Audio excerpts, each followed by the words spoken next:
home games. We're doing a special home games this week because, well, a lot of news happened this week, and it relates, well, pretty close to home for the four of us. That is Steve Milton on the top row from the Hamilton Spectator, sports columnist. Below me is Bubba O'Neill from CHCH TV Sports. Just finished his shift. We're taping this late at night. And beside him, Rick Zamperin from 900 CHML. I'm Scott Radley from the Hamilton Spectator and 900 CHML Radio. And the sports media world took a bit of a, well, more than a bit probably, of a stomach punch this week. A lot of people losing their jobs this week, last week, the week before. Seems to be a bit of a pattern. And, you know, we thought we would get together and chat about where the sports media world is going. Because, Bubba, it seems as though the earth is moving underneath the feet of this industry. Where is it going? Well, it's going in a direction that I certainly don't know. I mean, I can certainly forecast that, you know what, obviously digital is going to be the future. Obviously, everything kind of spurns off the internet. I still have always believed that really live sports is the only reason now that people run to the television. It's the only bit of appointment viewing that there is for the consuming public out there.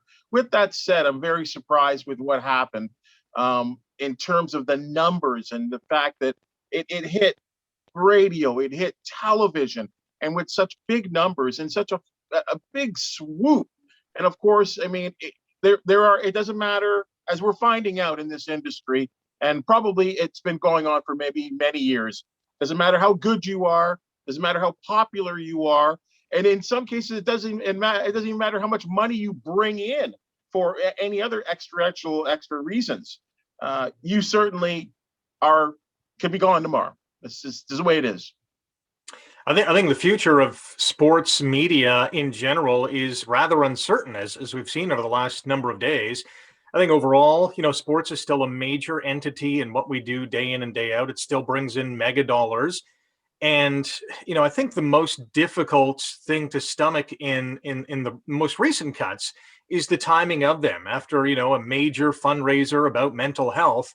And lo and behold, just a few days later or a week later, you know, hundreds of people are losing, you know, their jobs. The company that has made this decision is not a company that's losing a lot of money. They have $5 billion in liquid assets, basically, and has just received, you know, hundreds of millions of dollars in wage subsidies from the government during the pandemic. So I think all of that really puts a sour taste in everyone's mouth who's close to the situation. But in terms of consuming sports, I think there's still a thirst and still a hunger out there from fans, whether they're hardcore fans or fair weather fans. They want to know about their favorite teams, their favorite athletes. And I think what happened this week robbed them of more storytellers and more voices that, you know, lend to that topic. There's a lot of different ways to go on this. I mean, one area that I've seen a number of people tweet, and I agree with it wholeheartedly, and it is, if you were someone who was looking to go into this industry, it's entirely discouraging and disconcerting. I mean, who is out there right now as a young sports fan, like we all were at one time or another, because we all got into this because we love sports, every one of us. And if this had happened then, probably none of us get into this, because who wants to take that? It's so competitive now for so few jobs and fewer jobs. There are great future sportscasters that we'll never see, because they'll say, you know what, I can't do it. I'm not going to do it. I'm not going to take a chance. And that to me, Steve, is one of the real shames here. I've said this with sports, not just with sports casting or sports media people. You know, someone who may have been the greatest hockey player in the history of hockey may just never have put on skates, and we'll never know that they were out there because they never tried the game. Or basketball, well, now we could have the greatest sportscaster who says, I'm not doing it. Yeah, and I wouldn't disagree with that at all. However, there will always be the need, whatever the platform, for good storytellers. Now, who those people are may change, and the manner in which they do it. I don't know that I see a lot of great storytelling going on now, because it's all scrum media, and it's being told most of the time controlled by one or two corporate entities. And, you know, let's say who it is. It's Bell Media and Rogers Media. I mean, they basically own everything pretty well. Corus is in there making a good hard swing at some pitches as well. But generally, that's not a lot. And everybody wants to control their own message. So they're gonna control who those storytellers are. But there's still a need for people who do that well.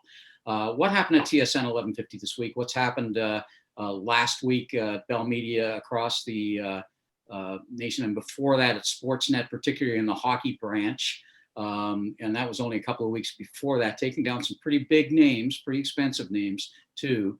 That's the way it was heading anyways. But I talked to a lot of people inside the industry this week, mostly the high-tech industry more than the sports broadcast industry. And they said it's the way it was going, but the pandemic has accelerated things beyond belief.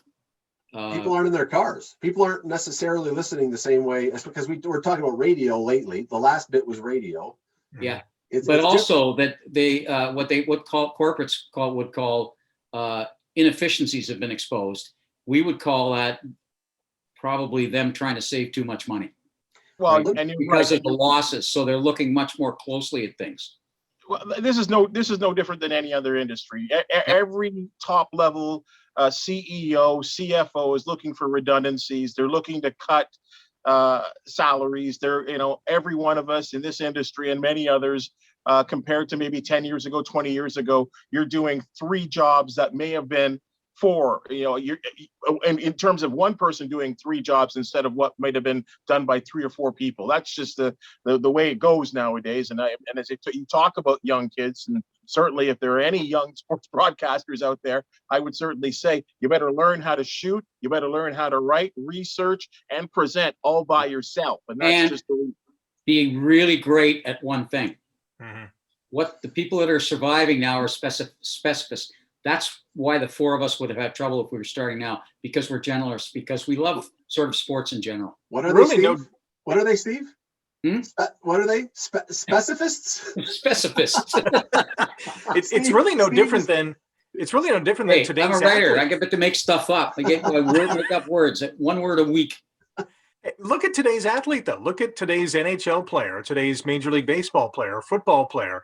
They're really good at one thing, but they can also do so many other things very, very well. So much so than, those athletes of the past. They're more well-rounded. They're more in shape. They're more fit when they go to training camp.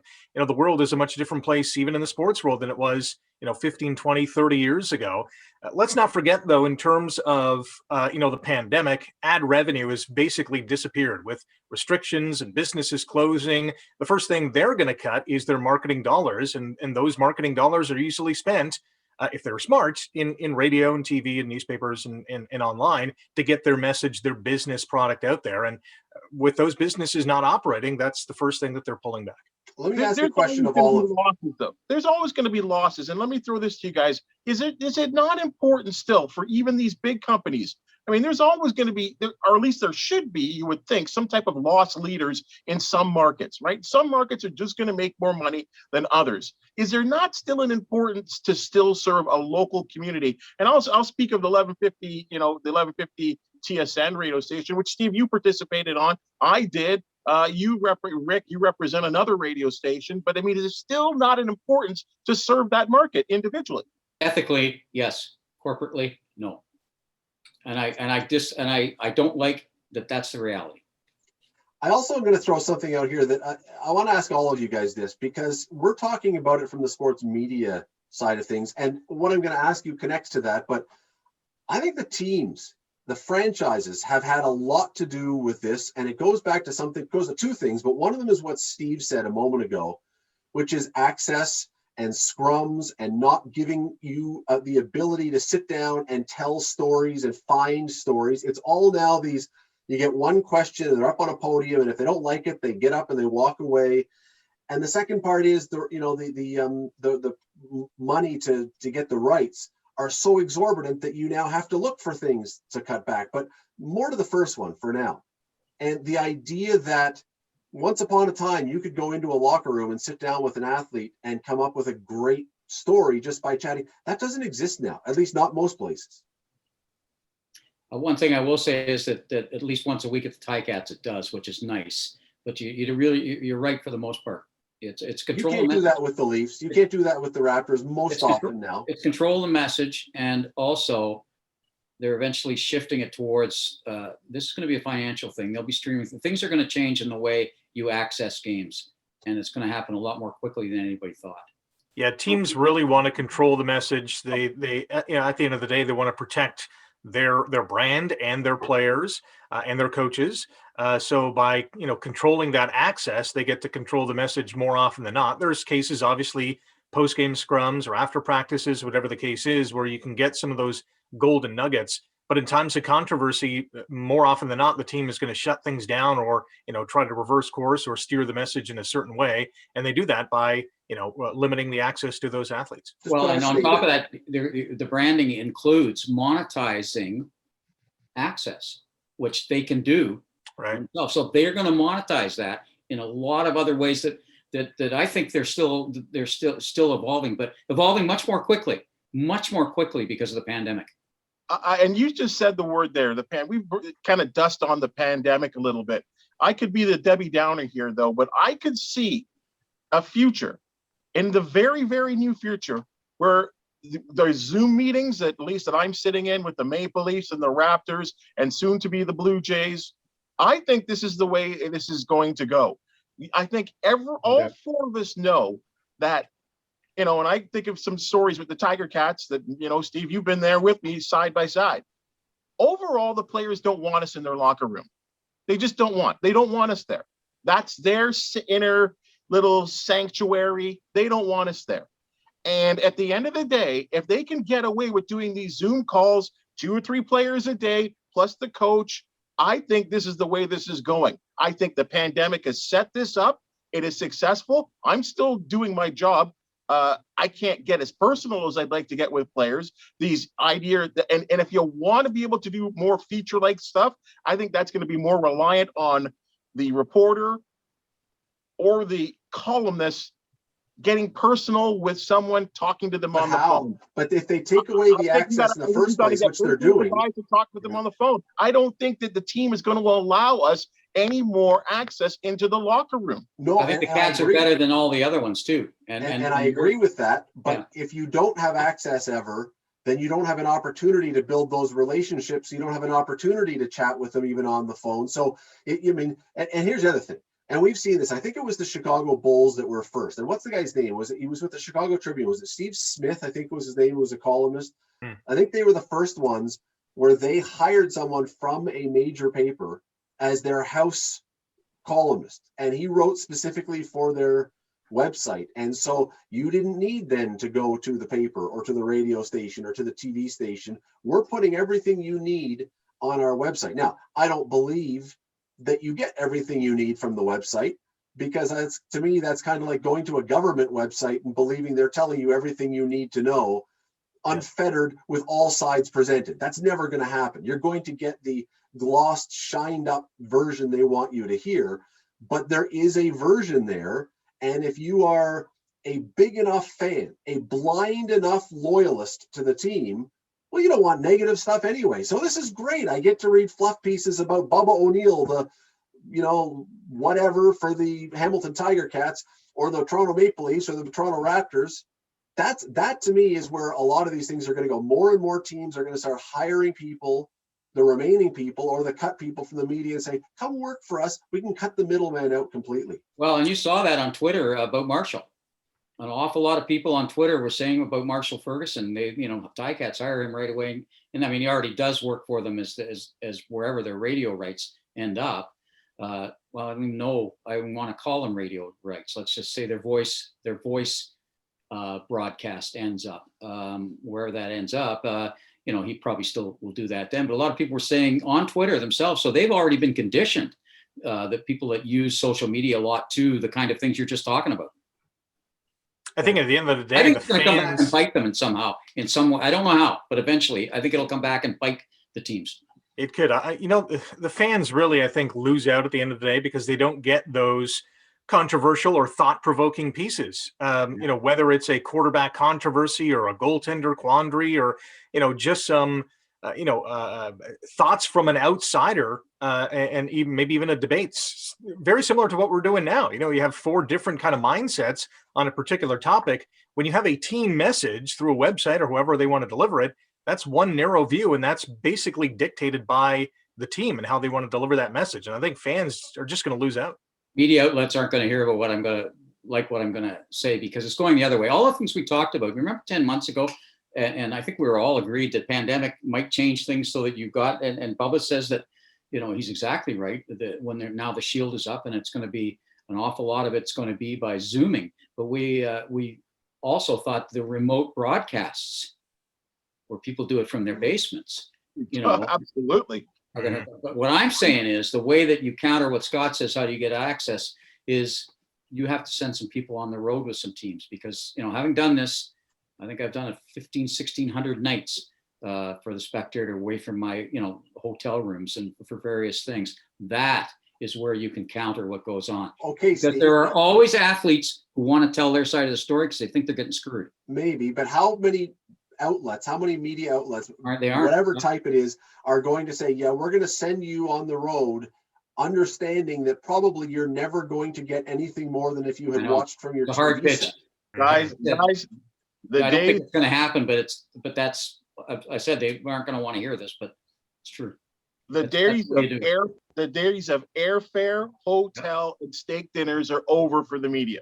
I'm telling you that right now. No paper, no TV station, and no radio station is doing this any longer. And I think that's, the club loves this, because we won't be there looking at every inch and cranny. One thing that I also think that's going to happen is that, we'll use our local, the teams that we want. Dan Schulman that does the Blue Jays, the Raptors broadcast, Bowen on the Leafs. They better get used to calling games off TV screens, because I don't think they're going on the road any longer.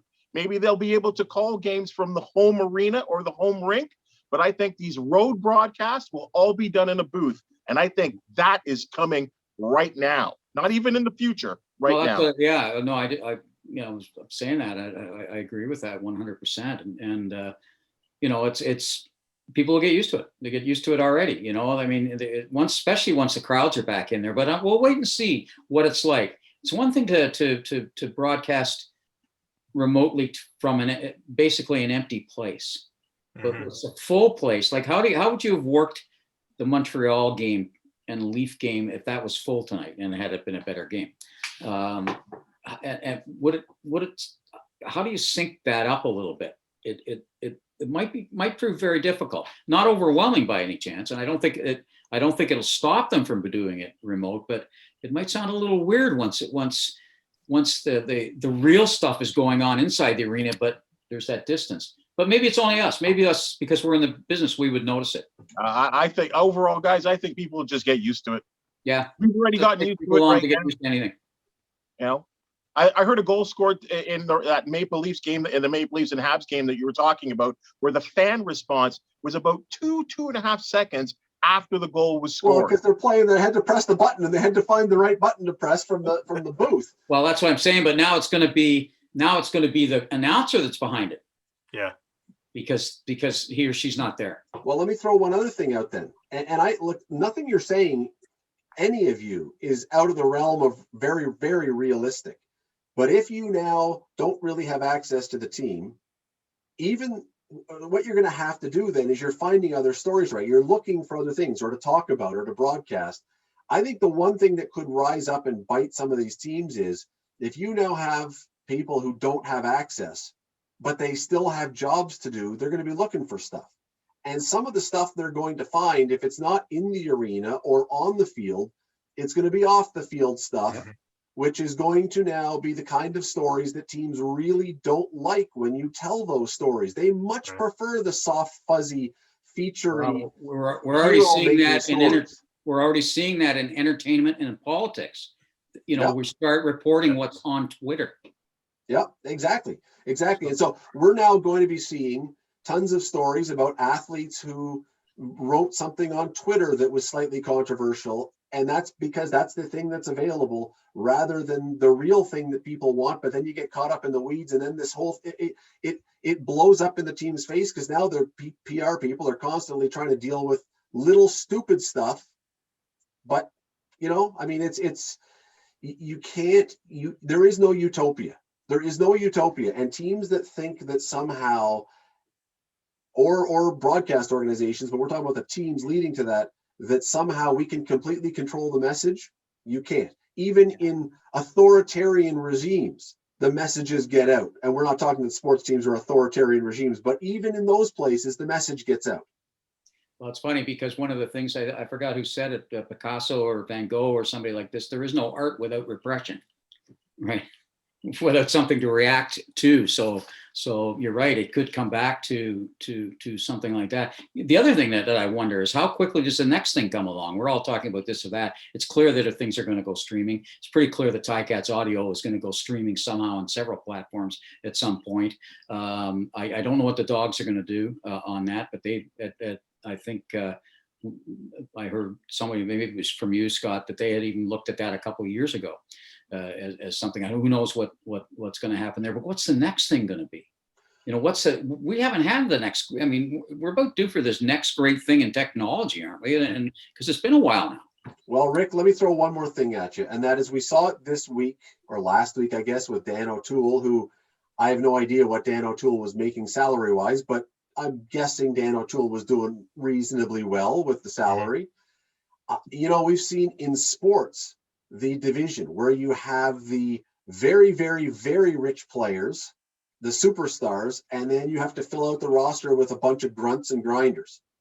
And I think you may start to see not exactly that same thing in the sports media world, but something along the lines. But the difference being, as soon as you start to make some money and become a big star, you know what? We got someone else who we can find who can plug in there and can read the thing just as well as the next person. And so, we don't need you. That to me was some of the message from the last couple of weeks, that, you know what? No one is indispensable. There's always someone who's willing to work for cheaper and do it. Yeah, without a doubt. I think the Vancouver TSN radio station is a prime example where they had, the second best ratings out of all the TSN radio clan aside from Toronto.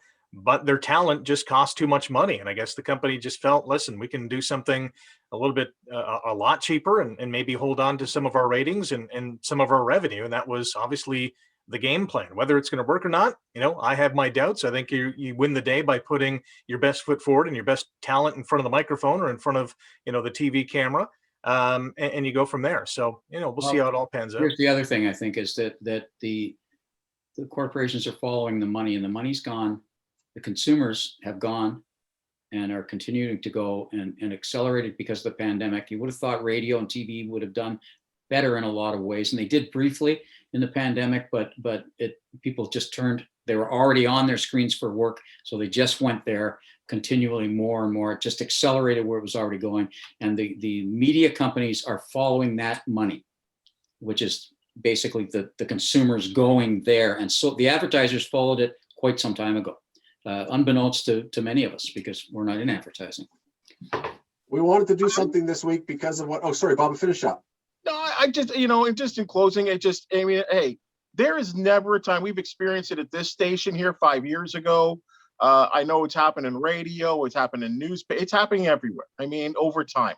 And I would say this, that there's probably never a good time for layoffs. People lose their job, people's lives change. It's obviously amplified at this time right now because of the pandemic. But and I say this to Bell, have a heart. The way it was done in certain radio stations, a radio station, a radio broadcaster's in the middle of a broadcast throwing to a commercial, coming back and then not returning out of a commercial because people walk in the office and say, that's it, guys. I'll end it with this. They didn't even tell the Ticats. They didn't even give the Ticats advance warning, and that. Yeah, you're right, Soldiers. And just on that note, there, you are looking at Bell Globe Media, that is a big player in the Canadian Football League, right? Fair to say, with TSN carrying the games. Yeah, huge. First day of free agency, of CFL free agency, which is generally a fun day for a lot of CFL fans. And then you cut out your radio stations from 3 CFL markets that are actually talking about CFL free agency on that day. Superseded the free agency news. I mean, I talk about timing. I mean, I know it's not important. Real good point. It's just bizarre to me that they would do that they're basically cutting the legs of their knee underneath their own company. Again, no good time to lay off people, but the whole thing, I mean, is one arm talking to another. The whole thing was very bizarre. As we said, we wanted to do something this week about this because it's close and near and dear to all of our hearts. Obviously, we have friends and people and colleagues that we know and who have lost jobs and who are now out of work. And we feel, all 4 of us feel terrible for all of them. And, you know, it is very difficult. And unquestionably, when something like this happens, all 4 of us naturally go, oh, you know what? And you wonder what the future is. But here's the thing. We heard from, all 4 of us have heard from people outside the business asking the very same questions, which is why we wanted to do this, because you know what? The amazing thing, and the thing that we feel very blessed, I think, about all of us, is that people really do care what we say, what we write, what we talk about on the air.